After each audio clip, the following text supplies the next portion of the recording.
Hey YouTube, it's ShryphonX here. Today, we're going to be talking about Jujutsu Kaisen Modulo Chapter 10. Like and subscribe for more content. A second Goodwill Event Arc. Finding Yuji. Jujutsu Kaisen Modulo Chapter 10. Jujutsu Kaisen Modulo is building up to a second Goodwill Event Arc, which could include duels and tension.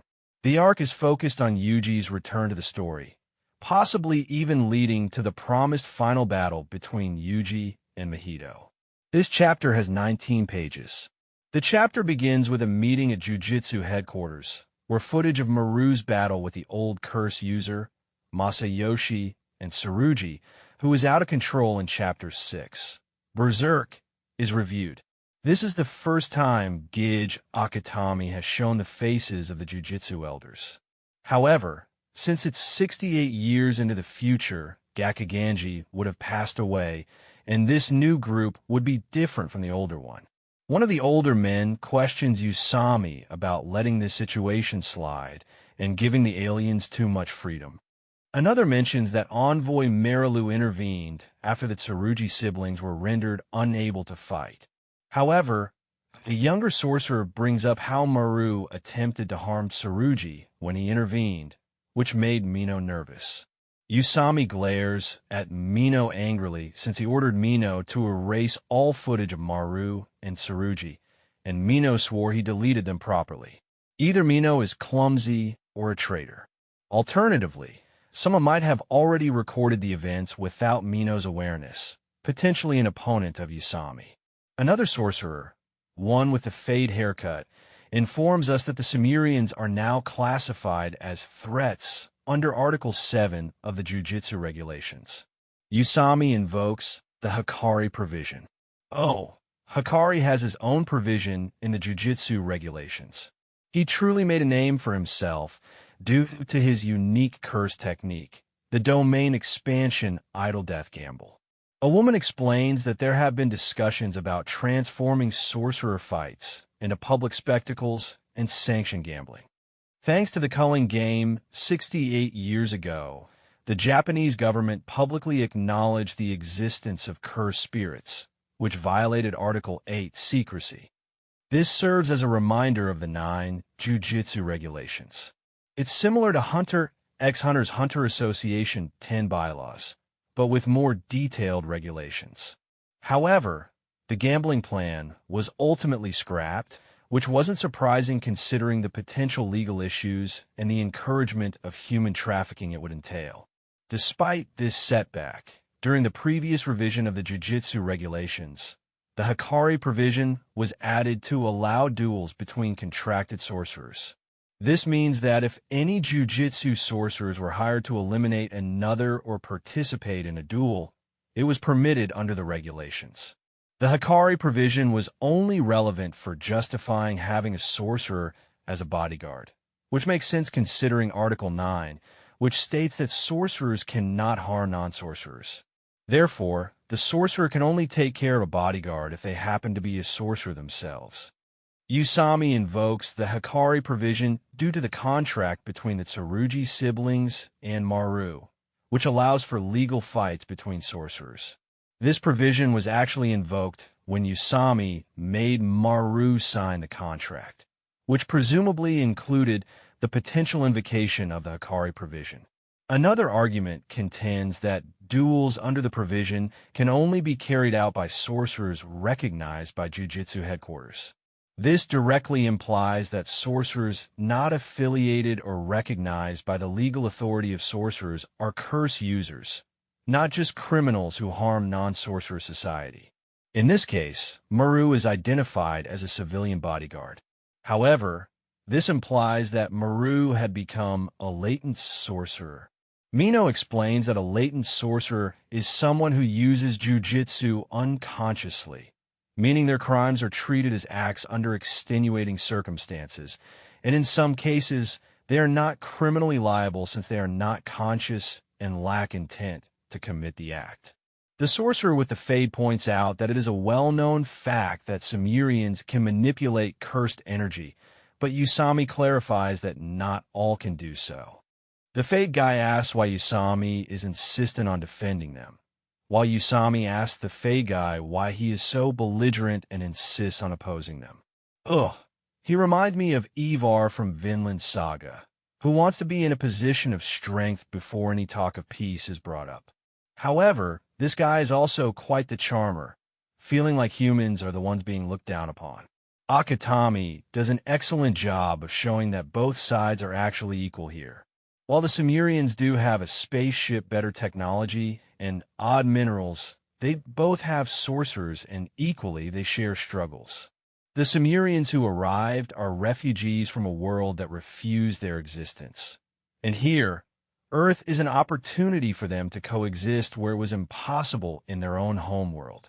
This is a compelling immigration story because it explains the reasons behind immigration. The country of origin is incompatible with the immigrant's needs, whether due to natural causes or unnatural circumstances, particularly repressive regimes that restrict access to basic necessities.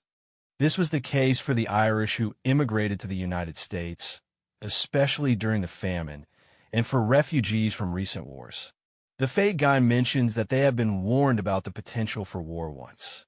Now, Yuji, the strongest of today, demands that they find their own deterrent. This involves locating Yuji Itadori.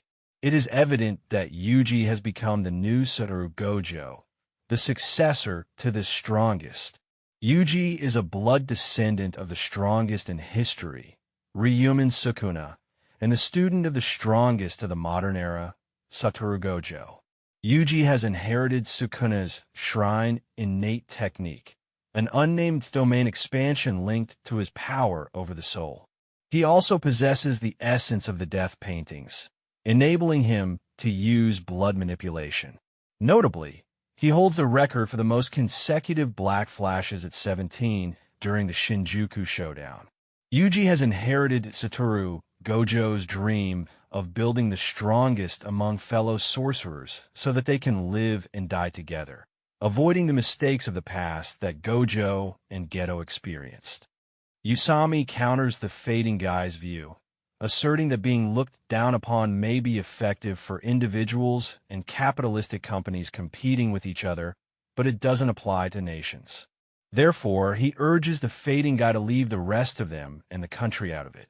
Usami walks out, instructing Mino to apologize on his behalf. Mino acknowledges that Usami is not entirely wrong, but he believes there's no harm in finding Yuji. Usami counters that making enemies from within is never a good idea, indicating that Jujutsu headquarters will likely stir up trouble.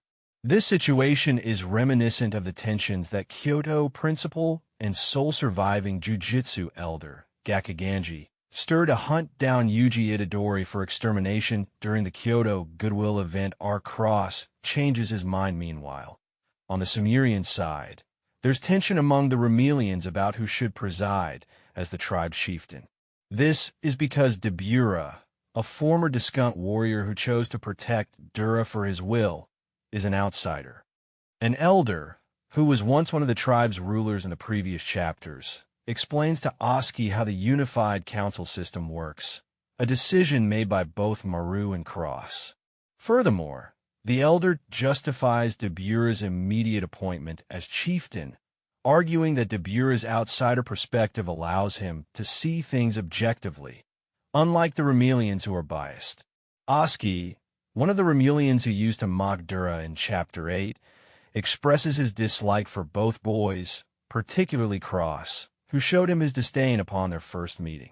He believes that Debura's murder of Dura led to their exile from their homeworld. This situation is reminiscent of the Israelites complaining to Moses about having no food in the desert.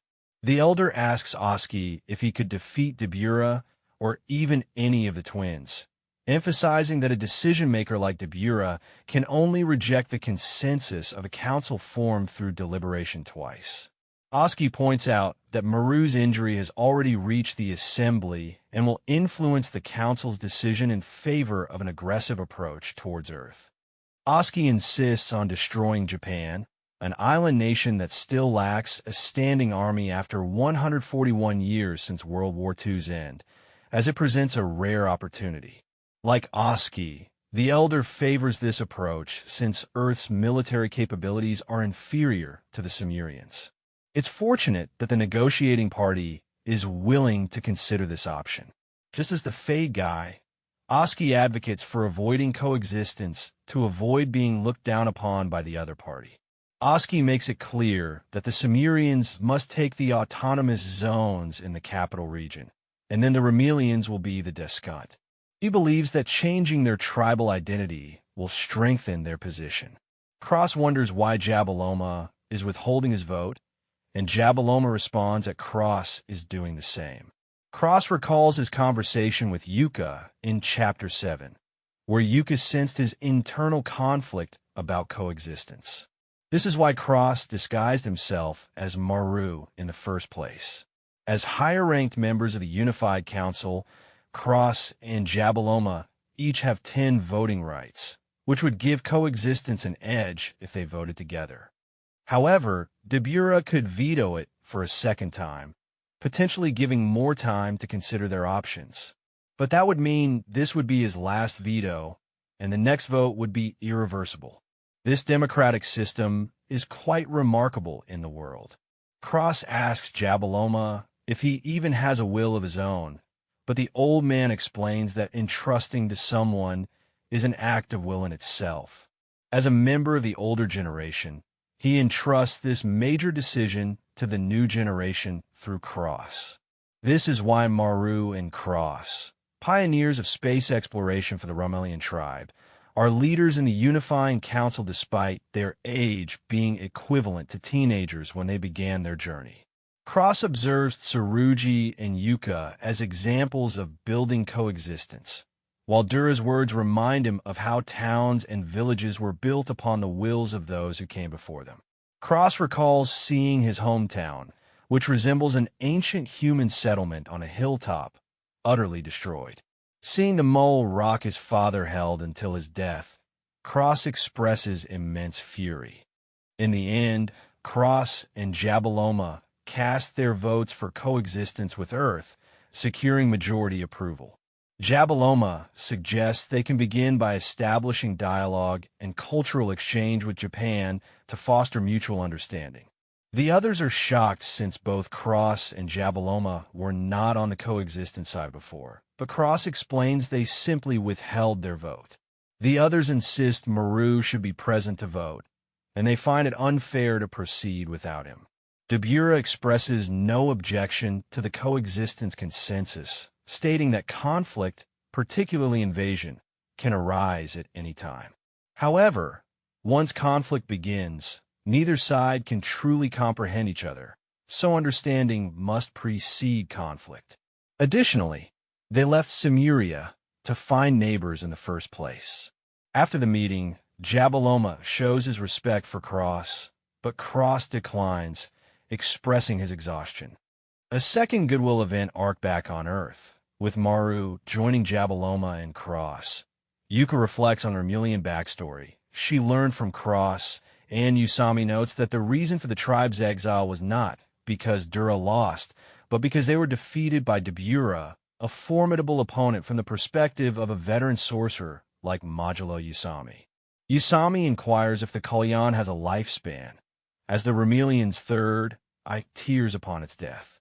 Jabaloma responds that the Kalyan is immortal and can only die when killed. This longevity is why the Romelians worship the Kalyan as a sacred animal and guardian deity. Usami proposes a dinner party, but Tsurugi doubts his and Yuka's cooking skills, though Usami assures them of guidance. Yuka and Maru decide to form a delivery kitchen for their culinary adventure. Yuka explains that her idea is a revival of an old cooking show, while Maru merely follows her lead. Yuka meticulously checks for any potential issues, such as Sumerian allergies or Romelian religious taboos, like ingredients that could resemble the Kalyan. Maru reassures them that they have nothing to worry about. Cross points out that the Kalyan come in various sizes and forms, and the Sumerians do consume livestock and fish, which they have equivalents of in an ocean in Sumuria. Maru reminisces about not seeing any sharks in Simuria, a reference to Chapter 3 when he encountered a shark disguised as Nagata's curse technique. Yuka reveals that their research doesn't include flour-based food, but Maru recalls takoyaki, the first meal he had with Yuka on Earth. In a humorous twist, the group decides to host a takopa, or takoyaki party, as part of their exchange, hoping to bridge their worlds through food. The chapter concludes on a light-hearted and comedic note, with Cross nervously imagining the chaotic potential of the event, envisioning Jabaloma, Dabura, and Maru having a takoyaki party. Editor's note: next time, everyone enjoys the takopa. Thank you for watching this video. Please like and subscribe for more content. ShryphonX out.